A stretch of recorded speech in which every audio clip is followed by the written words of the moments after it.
Biblioteca Argentina para Ciegos. Colección Centenario, 100 años 100 libros. Ciclo de entrevistas, Entre Nosotros. Con el apoyo de la Fundación 11 para América Latina.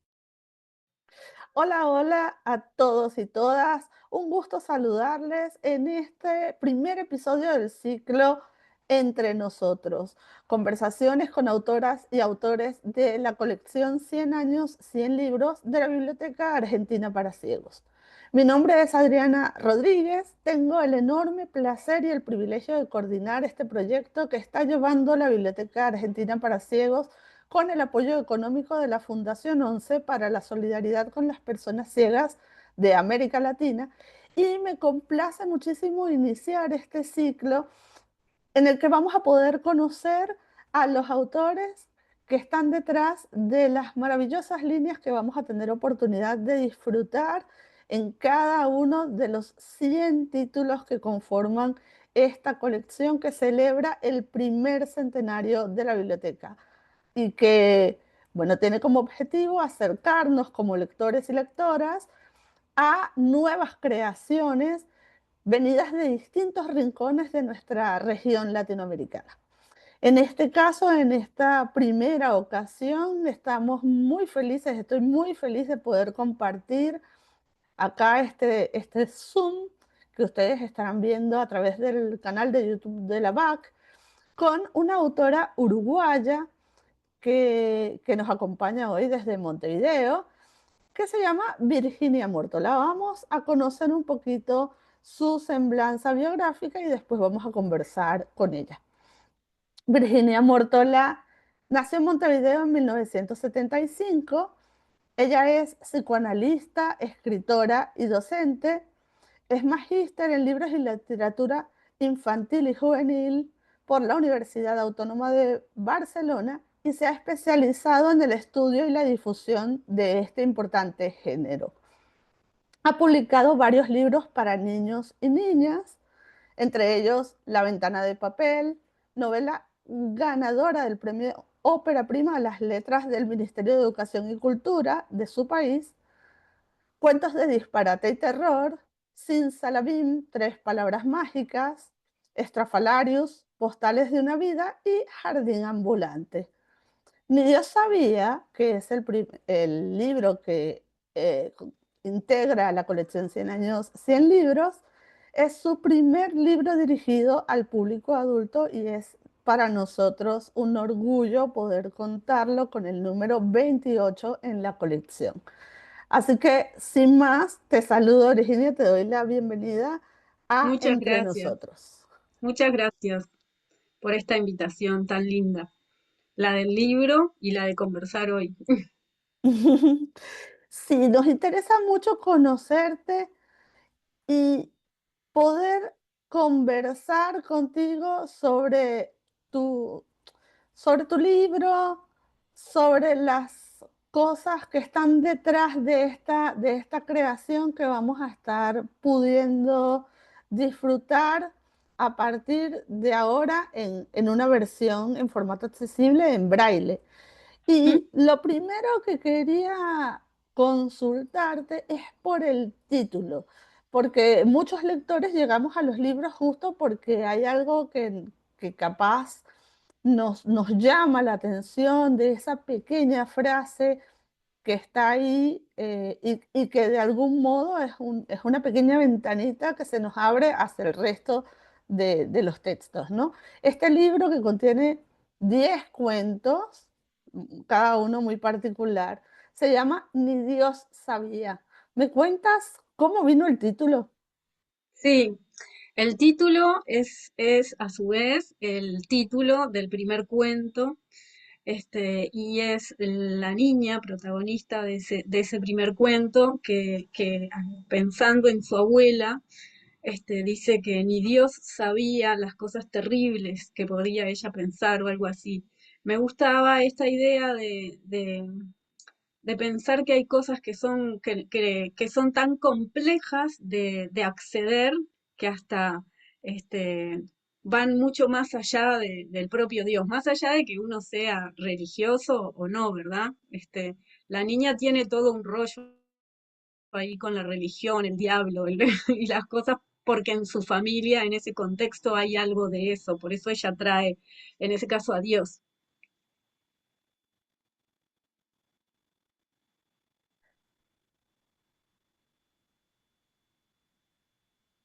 Bien.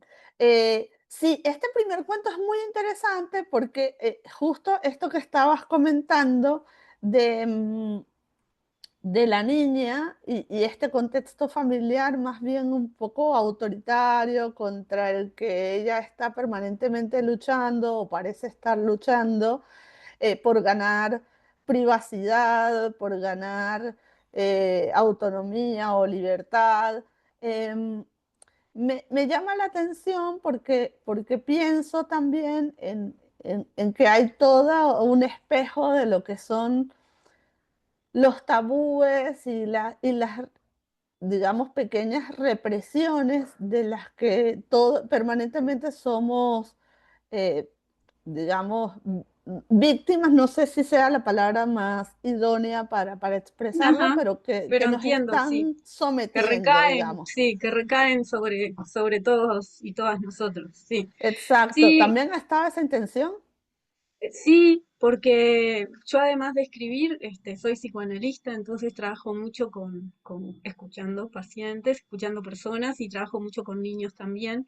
Y además escribo para niños y además doy talleres para niños y este libro, que si bien es para adultos, tiene algunos de los cuentos que son voces infantiles, que son voces en primera persona de niñas o de adolescentes o de mujeres, pero me interesaba mucho que aparecieran voces hablándole, contándole a los adultos algunas cuestiones que quizá no se conversan tanto, ¿no? Como la masturbación infantil, por ejemplo, porque ese primer cuento tiene que ver con una niña que se está tocando y que que está jugando ahí con un coquito y que se pone nerviosa y que quiere ir a lo de la amiga. Entonces, hay todo un universo vinculado con la sexualidad infantil que creo que para los adultos es difícil de pensar a veces, de abordar, que está allí presente, porque de hecho en la realidad lo está también, ¿no? No igual que en los adultos, pero también hay algo de eso que está sucediendo.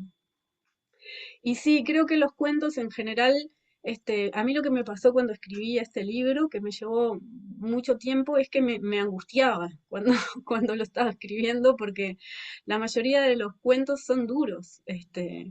Hay cuentos que son muy duros, entonces me pasó eso, que lo fui corrigiendo y lo dejaba un poquito y volvía porque yo misma quedaba afectada como con la inmersión en cada uno de los universos de cada cuento. Y esa angustia que te producía, ¿en algún punto no temiste que fuese también la sensación con la que el lector pudiera quedarse? Sí, Digamos, el desafío de no transmitir estos temas, que son temas efectivamente muy duros, pero muy necesarios, me parece. eh, digamos, temiste, hubo un trabajo consciente para tratar de minimizar esa angustia, por más que a lo mejor es un poco complejo, no diría inevitable, pero puede que resulte muy difícil, pero minimizarla lo más posible. Cuéntame un poco qué estuviste haciendo en ese sentido. no, en realidad nunca se me ocurrió minimizar la angustia. En realidad sí pensé mucho cómo ir tratando cada uno de los temas, porque sí me parece que hay que ser cuidadoso también con el lector, ¿no? Como ir llevándolo por un territorio que quizá por momentos puede ser doloroso, como, bueno, una niña que le pegan, una mujer que está pensando hacerse un aborto, un adolescente que está pensando en matarse, ¿no? Y bueno, pero hay algo me parece a mí, de la complejidad y del diálogo de los personajes que lo vuelve como muy cotidiano también, en realidad. Por lo menos esa fue mi intención. Como que si hay angustia es porque angustia, ¿no? Porque es algo de esa angustia. Lo que sí me interesó mucho fue terminar el libro con un cuento que para mí es esperanzador. Ujú. que fue el último que escribí y que yo sí no quería dejar a los lectores como naufragando en el dolor, sino que quería terminar con una promesa de la posibilidad de la esperanza. Y yo creo que por lo menos para mí ese último cuento, El susurro de los álamos, es una promesa de esperanza. Y sí, efectivamente es un cuento muy hermoso, además que las imágenes están, es un cuento, si se quiere, hasta poético, muy bellamente Mm, construido, tiene como mucha poesía también dentro de lo que es su estructura y lo que nos va narrando, ¿no? Y es uno de los pocos cuentos eh, que tiene que parece ser más protagónica una pareja que solo una mujer. No sé si, sí, si totalmente. ujú. Sí, sí, sí. Eh, Sí, de hecho sí. ese cuento, además, la pareja protagónica son dos personas ciegas, casualmente, Sí, ¿no? sí. Sí, es que este cuento lo que pasó fue que a mí me contaron la anécdota de una pareja de ciegos que tenían casados, ya vivían hacía mucho tiempo, que vivían en una casa y que la habían elegido y de repente empezaron a construir el shopping cerca y entonces era como una invasión sonora tan terrible que decidieron mudarse. Y a mí eso me conmovió mucho. Y entonces les costó mucho encontrar otra casa. Y la casa que eligieron, justamente, la eligieron porque estaba al lado de un terreno que tenía muchos álamos y lo que les gustaba a ellos era sentarse a escuchar el sonido de los álamos, recibir el frescor que ofrecía la sombra de los álamos y todos los pájaros que traían los álamos. A mí me parecía como de una belleza como, y después me enteré que talaron, cuando me enteré que talaron los álamos, yo como que me dieron ganas de llorar y los fui a conocer. Fui a conocer a la pareja y les dije, por favor, esto es terrible. Ellos ya se habían acostumbrado, ya estaban bien, pero tuve la necesidad de ir a conocerlos y de conversar con ellos y de que me contaran bueno, ¿cómo había sido eso? Y si me daban permiso de contar esta anécdota, pero transformando bastante, los personajes no son las personas de la realidad, yo les los Claro. modifiqué, pero sí ese sentimiento que yo tuve cuando me contaron la anécdota, les pedí permiso porque sentí que era algo que sí había sucedido en la realidad a otras personas y me parecía que estaba bueno, nada, pedir permiso. Después de que lo escribí, lo grabé en un audio y se los mandé para que ellos lo pudieran escuchar con mi propia voz. Eso está muy hermoso. Además de que me parece como bien interesante esta, porque es un cuento además que de algún modo nos lleva, viste, porque los árboles, los álamos son a veces tan protagonistas como la misma pareja, digamos, en Sí, este cuento. Tienen totalmente. tanta relevancia como ellos mismos. Sí. Y las imágenes que están construidas a partir de eso son muy hermosas, así que sí creo que cumple con ser esa promesa que le quieres dar a los que nos quieres dar a tus lectores, ¿no? Pero Alegro. bueno, volviendo al recorrido anterior, porque digamos que El susurro de los álamos es el último cuento del libro, antes hay 9 más en los que, como bien decías, las protagonistas son mujeres o niñas. eh, Muchos, si no son todos, la gran mayoría están hechos en primera persona, siempre la Sí. narradora es esa niña o esa mujer. ¿Qué es lo más desafiante de escribir, de ponerse en la voz de una niña, de una nena que va a contar cosas como el hecho bueno, de ese autodescubrimiento corporal, personal, sexual, o, por ejemplo, este cuento de la hermanita de la chica que está intentando suicidarse y que de algún modo quiere involucrarla a ella también y que de algún modo se revela ante este asunto y no vamos a decir más para no spoilear mucho. Pero, ¿qué es lo más desafiante de construir esas voces? Y bueno, es ser verosímil, realmente hablar. como si fuera una niña, no solo en el uso de las palabras, sino también en el modo de mirar el mundo, de razonar, de cuestionar. Es un desafío, es un gran desafío, pero creo, a mí me gusta mucho eso, porque yo creo que siempre me ubico mucho al nivel, a la altura, cuando escucho a los niños, los escucho y valoro mucho todo lo que dicen y todo lo que tienen para decir y les creo, ¿no? Y entonces si no los desvalorizo, entonces sí puedo ver y escuchar muchas veces que a veces a los adultos nos cuesta escuchar algunas cosas y no las escuchamos. Entonces, para mí es importante poder ofrecer voz a quienes no siempre tienen voz. En mis cuentos, en mis otros libros también, en las novelas para niños, hay los protagonistas, después de tiempo me di cuenta que siempre me encanta que sean adultos mayores y niños, como que me gusta darle voz a los que no tienen tanta voz generalmente, como que me gusta que ellos sean los protagonistas, los que hablan, los que deciden, los que les pasan cosas y estamos allí para verlos y escucharlos. Eso me parece sumamente interesante porque efectivamente abre como todo una oportunidad de acercarse a discursos que capaz no han sido tan explorados. Bueno, capaz la voz de los niños ya tiene un poco más de ¿Mm? trabajo por parte de algunos autores, pero la de los adultos mayores creo que es algo que recién está emergiendo en algunas narrativas y me parece sumamente interesante el desafío Sí, también de encarar eso, dado que, digamos, eres bastante joven.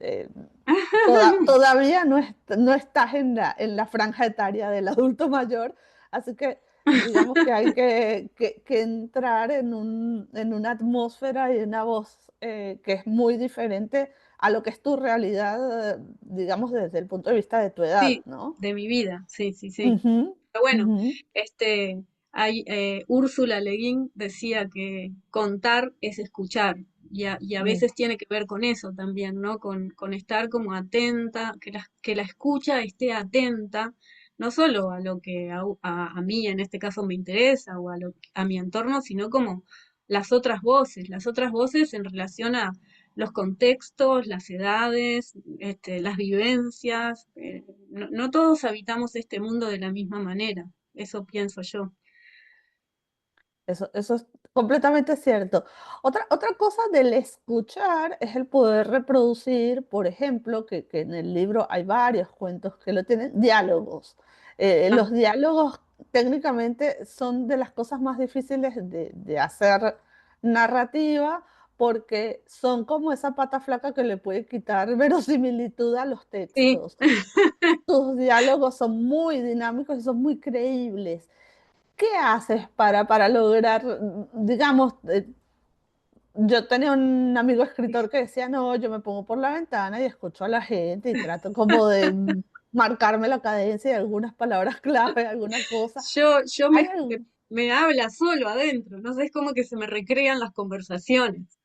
Este, eh, las escucho, o sea, como si estuviera alguien hablando, ¿no? Ujú. Que es muy distinto, sí, tiene que tener esa frescura de la oralidad, ¿no? Que no es la misma de cuando estás narrando, que ahí tenés otras posibilidades, pero sí es importante como soltar la narrativa y sumergirse en la oralidad. Y a mí me gusta mucho escuchar, de hecho yo me paso todo el día escuchando, porque atiendo pacientes todos los días, Claro. menos los miércoles, y atiendo durante muchas horas, a veces 8 o 10 horas. Entonces, tengo como una escucha, de años que claro, que de alguna manera se ve que algo de eso va teniendo efectos adentro mío sin que yo Claro. lo calcule. Yo creo que muchas veces aprendemos, no solamente obviamente a través de la teoría y de lo que leemos, sino también de la experiencia y estar dispuesto a escuchar las distintas voces, las distintas maneras de expresarse, las distintas maneras de sentir, las distintas maneras de decir sobre las cosas, porque a veces las personas sobre lo mismo dicen de distinta manera. Me parece que es como ese entrenamiento que yo he tenido que me viene más de la escucha, pero que lo traslado a la escritura a partir de tener como la escucha muy ávida además, porque a mí me encanta escuchar a la gente, me encanta escuchar cómo hablan las personas, me encanta escuchar lo que dicen, soy muy de preguntar. Y se nota, porque son diálogos, eso, sumamente bien logrados, muy creíbles y muy dinámicos, que es otro gran atributo que tienen los textos, que puedes leerlos y no se te caen en términos de que el diálogo sea muy pesado o muy poco, Ujú. no sé, digamos, adecuado al contexto del personaje, todo lo contrario, o sea, como que perfectamente puedes escuchar la voz en tu cabeza y eso está buenísimo. Te, te consulto ahora, digamos, Ni Dios sabía es tu primer libro para adultos. Sí. ¿Qué, qué te hace dar el salto de la literatura infantil a escribir al público adulto? Yo no siento que salté, pero esa pregunta que tú me haces me la han hecho bastante, pero yo no siento que escribía para niños y de repente se me dio por escribir para adultos, porque de hecho la mayoría de los cuentos de Ni Dios sabía, algunos ya estaban escritos de antes. Son cuentos que fui juntando, si pienso desde que escribí el primero, pasaron como 10 años, pero yo los tenía allí guardados y de repente pensé, ah, pero acá hay un cuerpo, ¿no? Estas voces pueden armar una sinfonía, pueden dialogar. Entonces ahí fue que decidí unirlos y armar un libro, que ese fue otro trabajo, ¿no? Trabajar cada uno de los cuentos para con ellos armar un libro. Pero no fue que pensé, bueno, ahora voy a escribir para niños, bueno, ahora voy a escribir para adultos. En realidad, este, tengo una idea, una historia y la escribo y yo creo también, además, que la literatura, yo trato de hacer literatura, que los libros para niñas y para niños, si son literatura, también son para adultos. A mí me gusta ser Ujú. inclusiva con los lectores infantiles. Entonces me Sí. gusta escribir historias que se puedan leer para niños. Y esta ni Dios sabía, la pensé para adultos porque me parecía que estaba contando cosas duras que capaz que no son las que elijo contar, no de esa manera por lo menos, a los niños y a las niñas, pero sí que me interesaba que los adultos las escucharan. Capaz más que un salto, y corrigiendo entonces mi pregunta anterior, capaz sería más el hecho de la publicación y de tener una publicación para público adulto, ¿no? O sea, Sí, que sí, viene a sí, ser, porque finalmente entonces entiendo que las historias en tu caso encuentran su tono a medida que las vas escribiendo y que después, sí, bueno, obviamente según el tono van a tener un público más o menos específico, digamos. sí, sí, sí, sí, sí, tal cual. Creo que es así, creo que es así. Y en ese sentido, entonces, ¿hay algún desafío por ahí? Igual los escritores y escritoras que se dedican a escribir para niños y jóvenes siempre cuentan que el público infantil es el más duro de todos porque porque largan sin filtro sus opiniones, sus devoluciones y si no les gusta, no les gusta Total. y ya Sí, sí. estuvo. En ese sentido, capaz, ¿para ti sería más desafiante escribir para niños que para adultos? O son como cosas que también están ya más interiorizadas y que no te cuestan tanto? ¿Cómo es ese proceso? Sí, yo creo que siempre escribir es un desafío y me gusta que así sea. Me gusta que así sea. No diferencio tanto, cuando voy a escribir para uno para otro, pensar, bueno, esto me cuesta más. Creo que escribir siempre es como eso. Capaz que lo que me pasó escribiendo para adultos fue que me angustié más, porque cuando escribo para niños no entro en territorios tan angustiosos.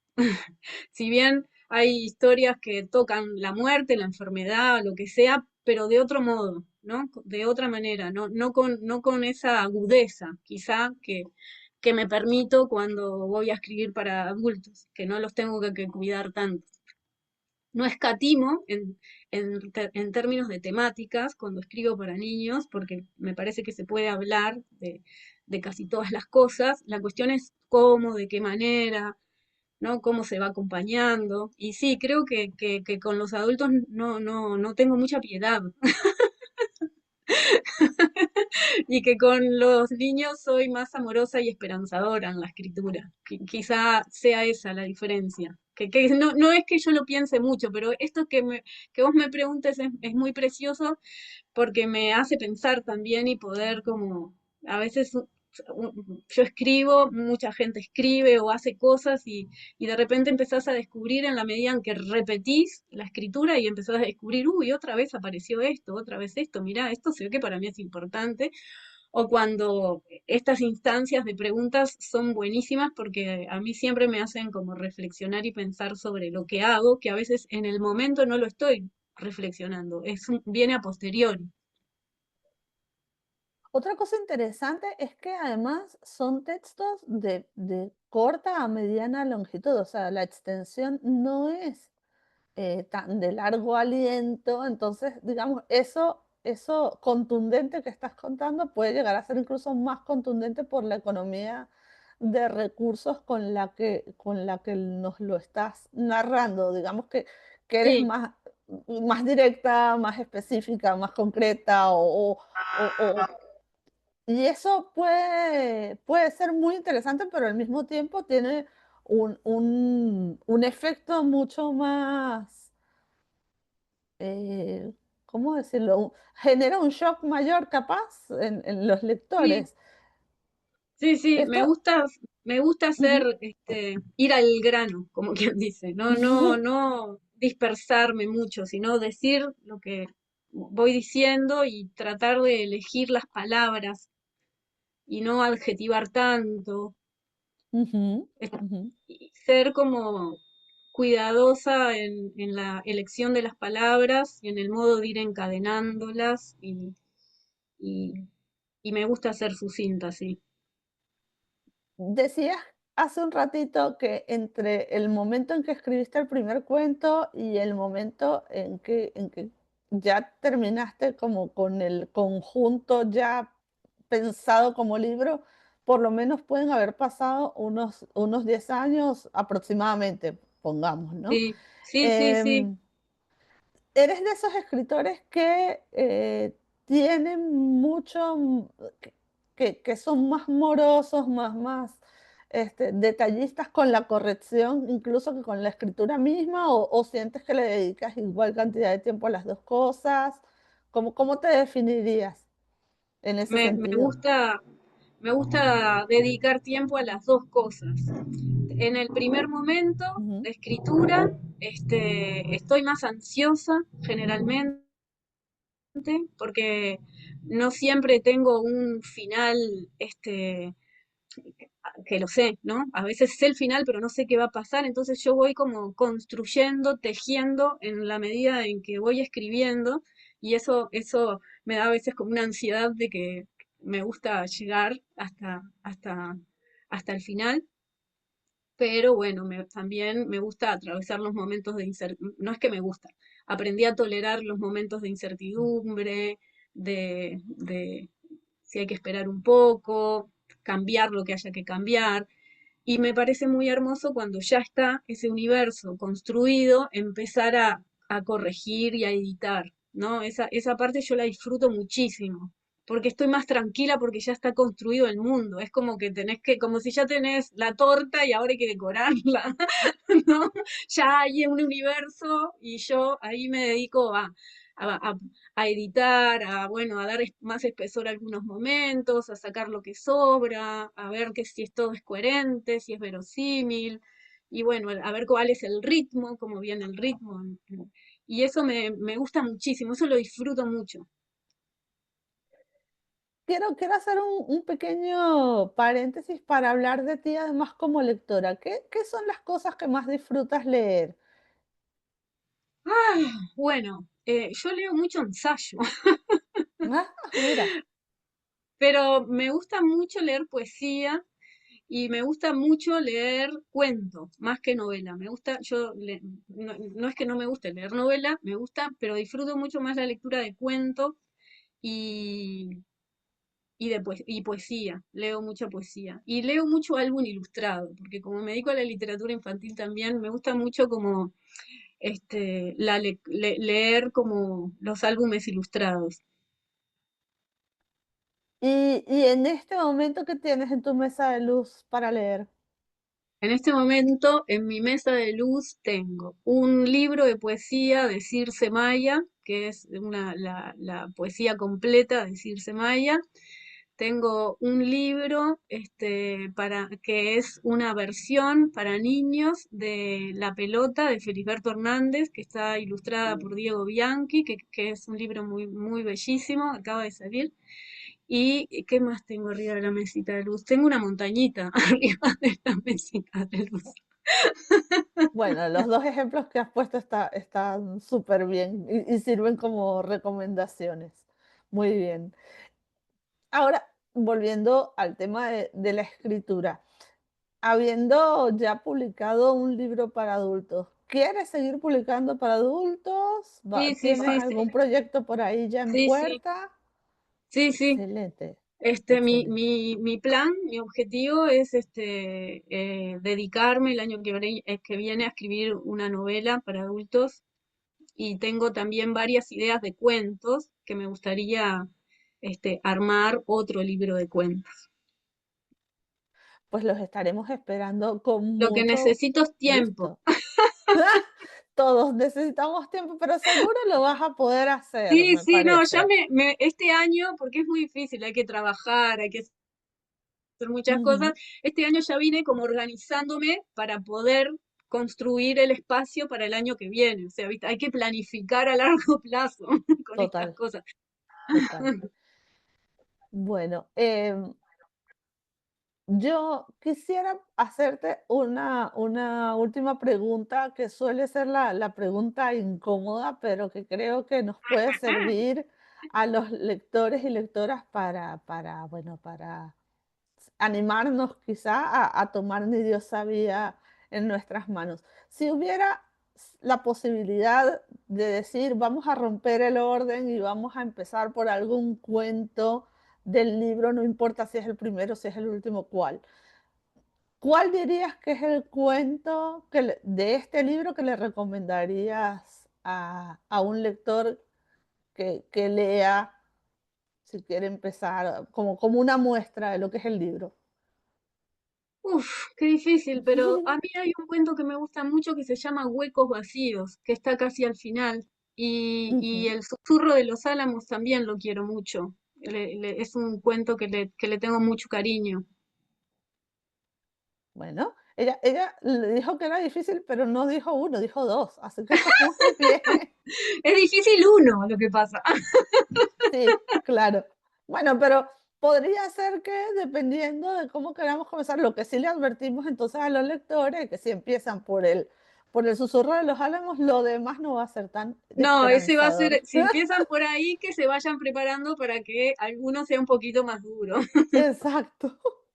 Pero bueno, todos son muy recomendables, son voces de niñas y mujeres contando anécdotas alrededor de temas muy actuales, muy vigentes, muy necesarios, en los que, bueno, Virginia Mortola hace gala de recursos literarios, de una belleza escritural y de una economía de recursos y de una precisión que son pues, geniales y agradecibles desde el lado del lector.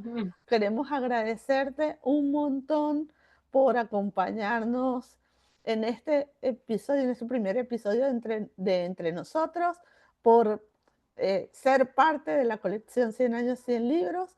Y que, bueno, me gustaría que en todo caso saludes a tus posibles próximos lectores y lectoras con discapacidad visual.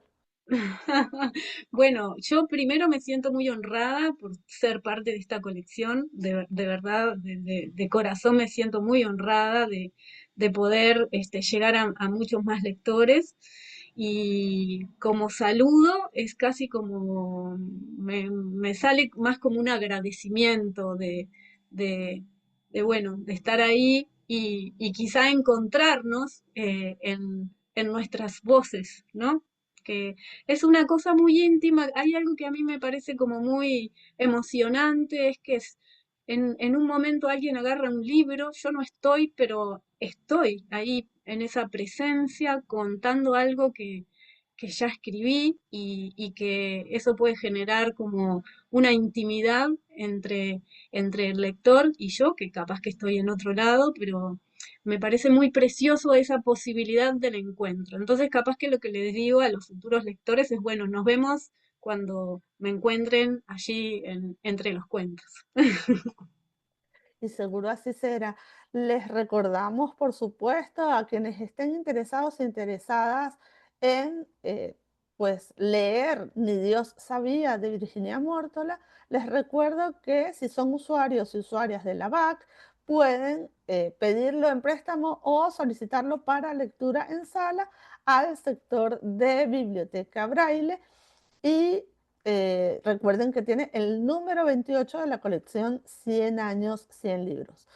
Antes de despedirme, por supuesto, recordarles que pueden seguir a la biblioteca en sus distintas redes sociales. En Facebook somos Biblioteca Argentina Punto para Ciegos. En X somos BAC Biblioteca.